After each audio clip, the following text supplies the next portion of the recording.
Nagsimula ang chapter na ito sa isang payapa at maaliwalas na panahon, kung saan makikita nating naghuhukay si Pudong. Tinanong ni Javier si Lloyd kung ano ang ginagawa ni Pudong. At sumagot naman si Lloyd na ito ay naghuhukay para sa gagawin nilang kalsada. Kasama ang mga dating tatamad-tamad nilang sundalo, na ngayon ay mga batak na ang katawan sa pagko-construction. Sinabi rin ng ating bida kung saan ito kumuha ng ideya na paggagayahan niya. At ito ay mula sa Rome, na ang mga kalsada dito ay ganap na magaganda at mamahalin. Na kung saan tinatawag nilang Great Appian Way ang method na ginamit dito. Nagtanong ulit si Javier kung bakit kalsada ang unang ginawa nito. Sumagot si Lloyd na maghintay lamang ito at makikita rin niya ito. Dahil ito ang maglalagay ng kanilang lupain sa mapa. Muli na namang nagtanong si Javier kung paano at saan ni Lloyd nakuha ang lahat ng kaalaman nito. Una ay ang paggawa sa mga heating system, na ni isa ay walang nakakaalam o ni hindi man lang narinig ang tungkol dito. Tapos ang pag-summon pa nito ng isang creature na may mataas na antas. Ikaw ba talaga si Master Lloyd? Sabi ni Javier. Habang may dumating na mensahe na nag-wow-warning dahil sa paghihinala ni Javier sa tunay na pagkakakilanlan ng ating bida. Naisip ng ating bida, na kung malalaman ni Javier na hindi talaga ito ang tunay na Lloyd Frontera, ay malamang sa malamang ay gigilitan ito ni Javier base sa ugali nito sa libro. Pero sinabi rin ito na hindi yun magiging problema dahil may special skill ito para sa mga pangyayari na tulad nito. At sumagot ito kay Javier. At sinabing pinag-aralan niya ito habang walang mga nakakakita sa kanya. Ang special skill pala nito ay ang pagiging matigas ang ulo. Nag-aaral ka habang walang nakatingin sa'yo. Wala ka namang ibang ginawa kundi ang uminom ng uminom buong araw. Sabi ni Javier. Binara naman ito ng ating bida at sinabing, binabantayan mo ba ako ng 24 hours sa isang araw? Di ba hindi, bago ako matulog? Alam mo ba ang ginagawa ko? Di ba hindi, sabi ni Lloyd. Kung ganun paano mo ipapaliwanag sa akin ang iyong summoning magic? Isa kasi yan sa mga bagay na kahit isang skilled mage na 20 years nang nag-training ay nahihirapan pa rin gawin iyon. Tanong ulit ni Javier, na sinagot naman ng ating bida ng tanong rin at sinabing, ikaw paano mo nagawang maging magaling sa paggamit ng espada at ma-perfect ang mana conjuring sa ganyang edad? Wala naman nagtuturo sa'yo, o baka iniisip mo na genius ka? Kung genius ka so ako hindi pwede maging genius. Kung pinanganak akong may kakayahan na makapag-summon, ano naman ngayon? Dahil dito ay natahimik na lang si Javier. Sabay lakad papalayo ng ating bida. Habang sinasabi na marami pa itong gagawin. Dumiretso ito kay Bayern at nakiusap na ito na muna ang mamamahala sa paggawa ng kalsada. Dahil sa ito ay pansamantalang aalis. Malugod naman itong tinanggap ni Bayern. Samantala si Javier naman ay gusto sumama kay Lloyd at sinabi na ito ay kanyang trabaho, ang bantayan ng kanyang Master Lloyd. Pero talaga naman na isasama niya ito, kahit pa di niya iyon sabihin. Nagtanong si Javier kung saan sila pupunta, na sinagot naman ni Lloyd na medyo malayo ang kanilang pupuntahan. Dahil sa kailangan nitong kunin pabalik ang pera na kinuha sa kanila. At dumating na nga sila sa kanilang destinasyon, sa isang maliit na bayan na kung tawagin ay Ludnia. Sa isang maliit na bahay panuluyan, makikita ang isang lalaki na galit at sinasabi na hindi ito makapaniwala dahil sa laki ng nawala nitong pera. Ito si Tordes ang lalaking nanloko kay Baron Arcos. Ito ay may kasamang lalaki na nagsasabi na ganyan talaga ang sugal. Di ba't sa sugal ka rin naman kumita ng malaki? Lumalabas na natalo ito sa pagsusugal. At ang lalaki na kasama ay kanyang inupahan para maging bodyguard nito.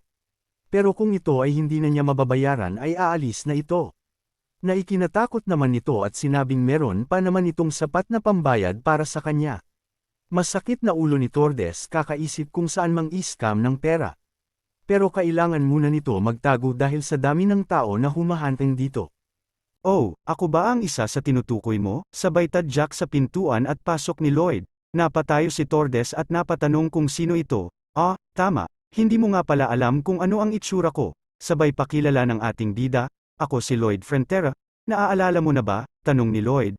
Nalubos na nagbigay takot kay Tordes, gusto sanang patayin ng bodyguard nito si Lloyd, pero mas pinili na lang nitong tumakas at agad siyang binuhat ng kanyang bodyguard sabay talon sa bintana, nang biglang may napansin ang bodyguard nito, at ito ay si Javier na nag-aabang sa kanila.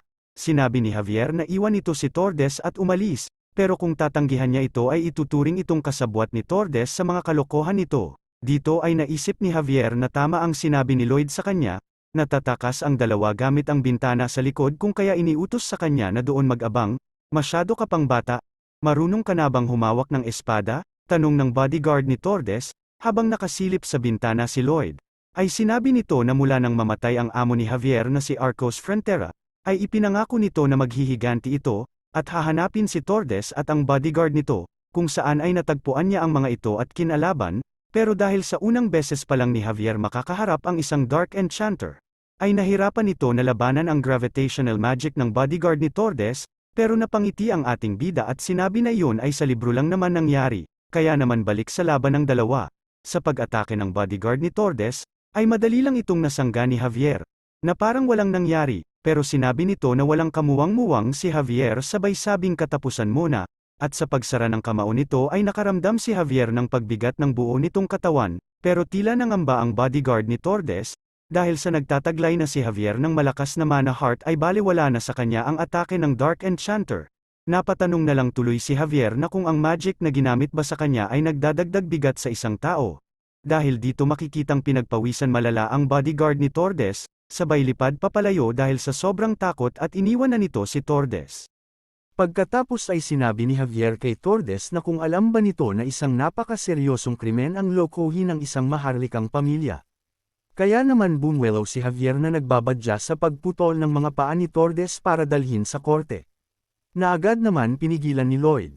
At sinabing kontrolin nito ang sarili ni Javier, dahil kung dadalhin nila sa batas si Tordes ay maaari itong patayin doon.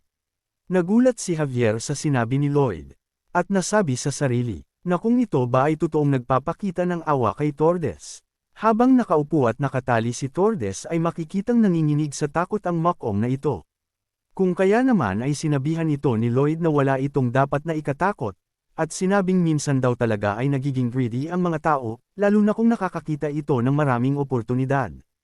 At sa tingin nito na ang batas sa kanila ay medyo malupit para dito. Dahil dito ay napatanong si Tordes kung papatawarin ba ito ni Lloyd at hindi na dadalhin sa korte. Na sinagot naman ni Lloyd ng oo at sinabing di niya ito dadalhin doon. Sinabi rin ni Lloyd na kung ito ay nagpapasalamat ay dapat ibalik niya ang lahat ng bagay na kinuha nito na pagmamay-ari ng Baron. At tumugon naman si Tordes dito na gagawin niya iyon. Pero di pa dito nagtatapos, dahil ito pa lang ang simula sabi ni Lloyd sa kanya. Dahil may kailangan pa itong gawin, para tuluyang mapatawad ni Lloyd. Sabay nakangiting iniabot ang isang kontrata at sinabi pagkatapos nitong pumirma sa kontrata ay tapos na sila. Napatanong si Tordes kung anong klaseng kontrata iyon. Sinabi ni Lloyd na ito ay isang normal lang na kontrata para sa trabaho, na may kaakibat na sahod. Pero ang 80% ng sasahurin nito ay ibabalik para sa pagbabayad niya sa ginawang panloloko nito sa pamilya ng mga Fronteras. At pagkatapos ng 520 years ay tapos na lahat ng utang nito sa kanilang pamilya. Na nagpaitim sa mukha ni Tordes dahil sa di inaasahang nakapaloob sa kontrata. At dito ay nasabi ni Javier na alam nito na hindi ni Lloyd basta-basta papatawarin si Tordes, habang si Lloyd naman ay sinasabing hindi nito hahayaang paslangin ang taong nagkakautang sa kanya, at mas lalo hindi niya ito sasayangin na mapunta sa wala. Dahil ang plano ni Lloyd ay gawing alila si Tordes habang ito ay buhay pa. Habang si Tordes naman ay sinasabing hindi pa ito nakakakita ng ganoong nakakahiyang kontrata. Kaya naman sinabi ni Lloyd, na hindi niya ito pipilitin na pumirma sa kontrata pero isasama niya naman ito sa korte, na kung saan ay maaari itong bitayin. Kaya naman wala nang nagawa kundi umiyak at mabilis na pumirma si Tordes sa kanilang kontrata. Kinabukasan ay naglakbay na sila ulit pabalik sa kanilang bayan. Habang nasa paglalakbay ay nasabi ni Javier na dahil sa pera na nakuha nila mula kay Tordes, ay hindi na sila dapat mag-alala sa mga interest ng kanilang mga utang sa dadaang mga buwan, ngunit iba ang plano ni Lloyd, dahil nais nito na gamitin ang pera sa pag-hire ng mas maraming tauhan. Dahil sa kasalukuyan ay mayroon lamang silang 30 na sundalo at ito ay hindi sapat para sa kanilang mga proyektong gagawin, pero nangangamba si Lloyd na baka walang mag-apply na villagers sa kanya, dahil sa pangit na reputasyon ng isang Lloyd Frontera na ikinainis nito. Makalipas ang ilang araw, ay gumawa ito ng signage kung saan sinasabi na sila ay naghahanap ng mga manggagawa, kung saan ang mga mag-apply dito ay makakatanggap ng 20 gold kada linggo. Namangha si Lloyd sa nakita, dahil di nito inakala na marami ang mag-apply sa kanila. At sinabi kay Javier na di ba ayaw sa akin ang mga taong ito. Sumagot si Javier na oo ayaw sa'yo ng mga taong yan, pero dahil sa nagagawa mo sa tamang oras ang mga heating system, tapos nagawa mo pang mahuli ang traidor, at isa pa nagagawa mo rin tumawag ng summon, kaya naman kino-considered ka na nilang isang mapagkakatiwalaan at talentadong nilalang, sabi ni Javier. Oh talaga, dahil lang sa mga nagawa ko na yon, sabi ni Lloyd, nang biglang nagsalita ang isang villager na nag-a-apply at hinihingi ang kontrata para pirmahan. At ito ay nagpasalamat kay Lloyd at sinabing dahil sa tuwing malamig ang panahon ay nahihirapan ang kanyang mga anak, ngunit ngayong taon, dahil sa mga heating system na ginawa ni Lloyd ay hindi na sila muling mag-aalala sa mga anak nito. Sabi ng villager, mabuti naman kung ganun. Sagot ni Lloyd, habang ang nasa isip naman nito ay ginagawa niya lang ang mga iyon para masatisfied ang sariling kasakiman sa pera. Kaya naman hiyang-hiya ito para sa kanyang sarili. Habang ang villager naman ay may pahabol na sinabi, na ang kanyang mga kamag-anak sa karatig bayan na Laconaland, ay gustong malaman kung tatanggapin ba nito kung sakaling mag-o-order rin sila ng andol. Mabilis naman na sumagot si Lloyd na tatanggapin niya ito pero kakailanganin nilang magbayad ng extra para sa lahat ng gagastusin sa pag-travel nito. Dito ay naisip na ni Javier kung bakit ito gumagawa ng mga kalsada. Sa isang banda naman, habang nakatayo sa isang mataas na lugar, ay sinabi ng ating bida na sa lalong madaling panahon, ang bundok na kanilang tinatayuan ay magiging hubot-hubad. Na hindi naman naintindihan ni Javier ang ibig sabihin nito. Kaya ipinaliwanag ni Lloyd na ang andol ay nangangailangan ng maraming kahoy, na kung saan ang mga puno sa bundok na iyon ay hindi magiging sapat para sa mga andol. Sandali lang, alam mo na ganito ang mangyayari, pero ipinagpatuloy mo pa rin. Kaya naman sinabi ni Lloyd na ito ang tunay na dahilan kung bakit siya gumagawa ng kalsada. Dahil ang dulo ng kalsadang ito ay ang pagmiminahan nila para sa black coal, na maaari nilang ipagbili sa mataas na halaga. Dahil sa isa ito sa magagamit para sa andol, habang si Javier naman ay sinabi sa sarili na napakatuso ng kanyang master. Alam ni Lloyd ang iniisip ni Javier kaya naman sinabi nito, na kung hindi niya ito gagawin ay sa tingin ba ni Javier ay makakabayad sila ng kanilang mga utang. Alam ko na ito ang pinakamagandang solusyon sa ngayon pero, marami na ang nagdaang pinuno na subukan itong gawin, pero lagi itong nagko-collapse dahil sa mahina ang mga bato-bato dito.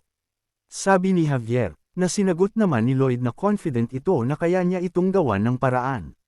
Sabay banggit sa mga nalalaman nito sa makabagong teknolohiya, ang The Shield Tunneling Method, na bago na naman sa pandinig ni Javier, pero sinabi pa rin ito sa sarili, na magtitiwala ito kay Lloyd dahil ang kanyang master ay ganap na nagbago at ito ay may mga plano.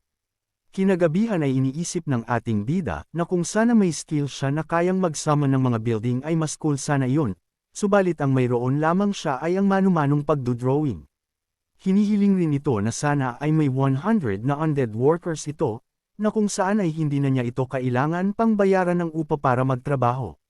Samantala matapos ang insidente kay Newman ay tumaas ang approval rating ng ating bida mula sa mga key character. Maging ang ibang mga skill nito ay nag-level up din. Matapos nito ay nagpunta ito sa hangganan ng kanyang pinagawang kalsada, kung saan dito sila mag-uumpisa sa kanilang paghuhukay. Ginamit ng ating bida ang kanyang skill surveying na GPR scanning para humanap ng safe na daan para sa kanilang gagawin. Pero may problema ito, dahil kailangan nilang makapaghukay ng mabilis sa lalong madaling panahon, na kung saan kapag tao lang ang gagawa ay matatagalan ito.